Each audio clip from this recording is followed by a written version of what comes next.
हाँ, पिछली बार की तरह इस बार भी मैं फिर लेट हूँ, लेकिन अच्छी खबर है कि जिस काम की वजह से मैं बिजी था, मुश्किल से ही सही पर वो खत्म हुआ। प्रॉमिस अगली बार से वीडियो जल्दी जल्दी आएगी। और हाँ, दूसरी बात है कि एपिसोड 144 से 152 तक वो सारे एपिसोड फिलर्स हैं, तो इसीलिए मैंने उन पर वीडियो नहीं बनाया। और फिलर एपिसोड पर क्यों नहीं बनाया ये मैं दोबारा बोलना नहीं चाहता, क्योंकि मैंने ऑलरेडी एपिसोड 90 में बता दिया है। अगर आपको नहीं पता तो जाओ वो वीडियो देखो। टाइमिंग है 5:56 के बाद, मैंने कहा आप समझ जाओगे फिर। और इसी के साथ हेलो दोस्तों, मैं आप सभी को मेरे चैनल एनिमे स्टोरी एक्सप्लेन पर वेलकम करता हूँ। पिछले एपिसोड में किस तरह लॉर्ड फुकासाकु वो बुरी खबर सभी को सुनाते हैं, तो अब टाइम है इसके अगले एपिसोड को एक्सप्लेन करने का। लेकिन उससे पहले अगर हो सके तो डिस्क्रिप्शन पर मेरे ऑफिशियल और पर्सनल दोनों इंस्टाग्राम अकाउंट के लिंक है, तो अगर मन करे तो प्लीज फॉलो कर देना। चलो अब बिना कोई समय गवाए इस एपिसोड को शुरू करते हैं। Now start the intro.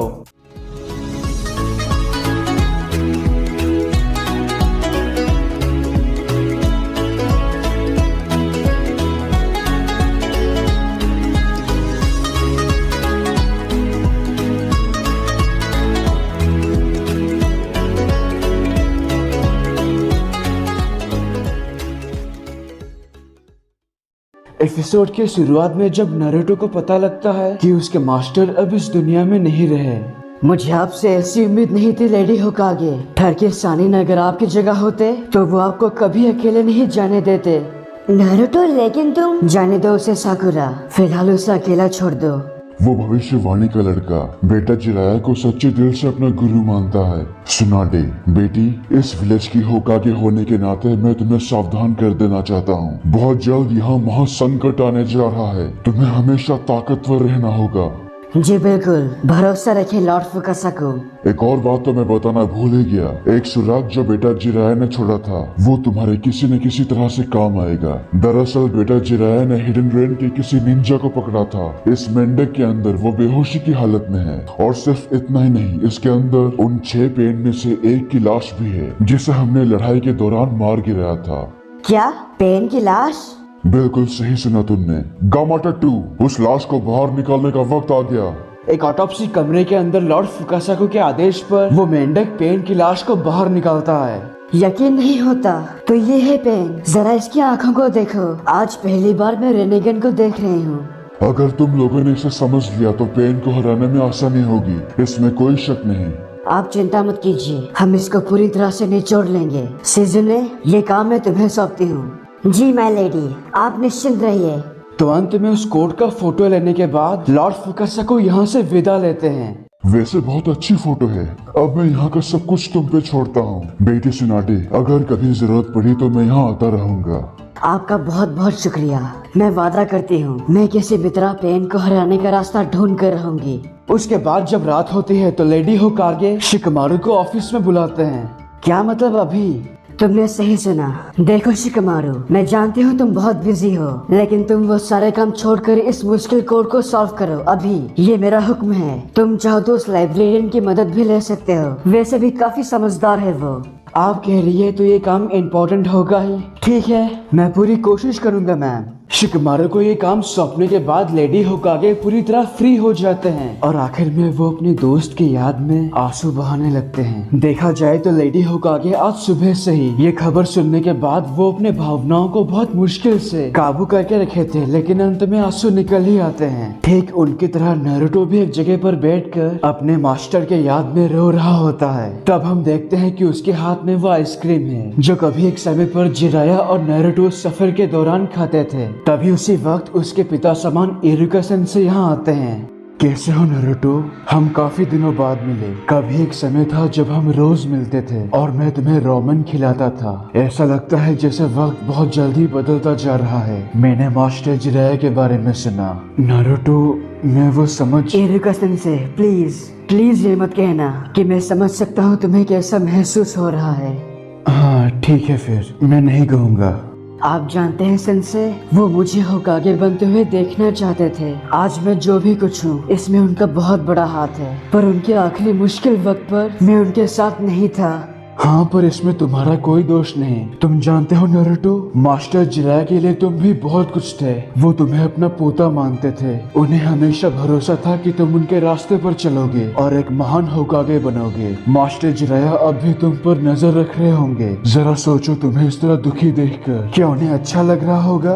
बस अपने आप पर भरोसा रखो नारुतो, वो भी यही चाहते होंगे। और वैसे भी तुम कोई ऐसे वैसे के नहीं, इस दुनिया के सबसे महान लेजेंडरी सानिन के स्टूडेंट हो। ये बोलने के बाद इरुका सेंसेई उस आइसक्रीम के 2 हिस्से करके बिल्कुल मास्टर जिराया की तरह एक हिस्सा नारुतो को देते हैं और दूसरा हिस्सा वो खुद खाते हैं। सुबह के 4 बजे लाइब्रेरी के अंदर शिकमारू और लाइब्रेरियन इस कोड को समझने की कोशिश कर रहे होते हैं।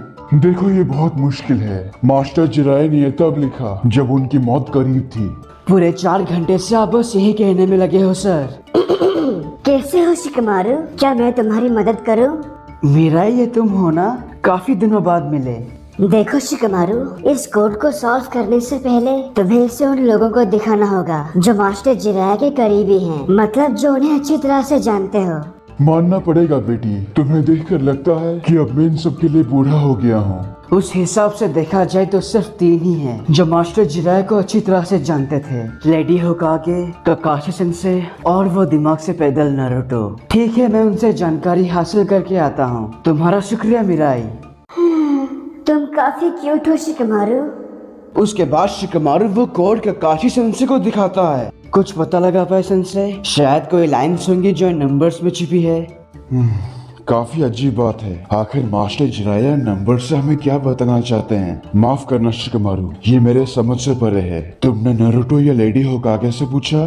मैं तो सबसे पहले होकागे ऑफिस में गया था उनसे पूछने, लेकिन उन्हें भी आपकी तरह कुछ नहीं पता। तो अब एक ही बचा है। नारुतो कल रात से ही बहुत दुखी है। मुझे उसकी चिंता हो रही है शिकमारू, उसे हौसला देना। नारुतो के घर शिकमारू पहुंचकर उसका दरवाजा नॉक करता है तो वो दरवाजा खोलते ही, तुम्हारी प्रॉब्लम क्या है शिकमारू? क्या चाहिए तुम्हें? अरे यार, ये तो अंदर से मर चुका है। ठीक है बेटा, मेरे साथ चल, और कोई बहाना नहीं। वो दोनों सीधा लीफ हॉस्पिटल के पास पहुंचते हैं। तभी कुरेने सेंसेई वहां से बाहर आते हैं, जिसे देखकर नारुतो का रिएक्शन कुछ ऐसा होता है। हाँ? कुरेने सेंसेई, आपका पेट इतना कैसे फूल गया? बिल्कुल चोची की तरह। अरे यार नारुतो, तुम भी हद करते हो। वो प्रेग्नेंट है, मोटी नहीं। अच्छा तो ऐसा है। शिकमारू, तुम मेरे पीछे आना बंद कब करोगे? माफ कीजिए सेंसेई, पर मैं ये नहीं कर सकता। मैंने आसुमा सेंसेई से वादा किया था कि उस बच्चे की रक्षा हमेशा करूंगा। कुरेने सेंसेई ये सुनकर एक तसल्ली के साथ यहाँ से चले जाते हैं। हे शिकमारू, क्या तुमने आसुमा सेंसेई से सच में ऐसा वादा किया था? हाँ नारुतो, बिल्कुल किया था। आखिरकार वो बच्चा मेरा होने वाला स्टूडेंट है। क्या सच में शिकमारू? आसुमा सेंसेई ने मुझे अपना बेटा माना था। उन्होंने अपनी आखिरी सांस मेरे ही गोद में ली थी और मैंने मास्टर जिराया के बारे में भी सुना। देखा जाए तो फिलहाल हम दोनों का दुख एक जैसा है। हम दोनों ने अपने सबसे चहेतों को खो दिया। वो अब कभी वापस नहीं आएंगे। तुम अभी जैसा महसूस कर रहे हो, मैंने भी उस वक्त वैसा ही महसूस किया था। लेकिन ये भी सच है कि रोने से कुछ हासिल नहीं होगा। हमें इन सारी चीजों को पीछे छोड़कर आगे बढ़ना होगा। क्या मतलब है तुम्हारा? आसुमा सेंसेई ने मुझे सब कुछ दिया और तुम्हारा भी वैसा ही कुछ होगा। तो अब तुम भी खुद को बदलो, क्योंकि तुम्हें नहीं लगता कि यह हमारा समय है? हमारा समय? समय उनके लिए जो हम खास बने। मैं जानता हूँ ये सरदर्द है, लेकिन मैंने भी अपने आप से वादा किया है कि ज्यादा शिकायत नहीं करूँगा जैसे पहले करता था। क्यों, सही कहा ना मैंने? वैसे ये बात तुमसे अच्छा और कौन जानता होगा। तो अब हम बच्चे नहीं रहे। ये समय हमारा है तो हमें भी अपने बड़ों की तरह नहीं, बल्कि उनसे भी ताकतवर और माहिर निंजा बनना है। हाँ, तुमने सही कहा। शायद मुझे इसकी जरूरत थी। तुम्हारा शुक्रिया शिकमारू। अरे शुक्रिया किस बात का? दोस्त इसीलिए तो होते हैं। अब अपने आप को जरा जोर दो, हमें बहुत काम करनी है। और यहीं पर इस एपिसोड की एक्सप्लेनेशन खत्म होती है। अगर आपको ये वीडियो अच्छा लगा तो प्लीज लाइक और कमेंट कीजिए। और अगर आप मेरे चैनल पर नए हो तो इसे सब्सक्राइब करने के साथ उस बेल आइकॉन को भी दबा ही दो। तब तक के लिए खुश रहना। मैं मिलूंगा आपसे अगले वीडियो में। पीस।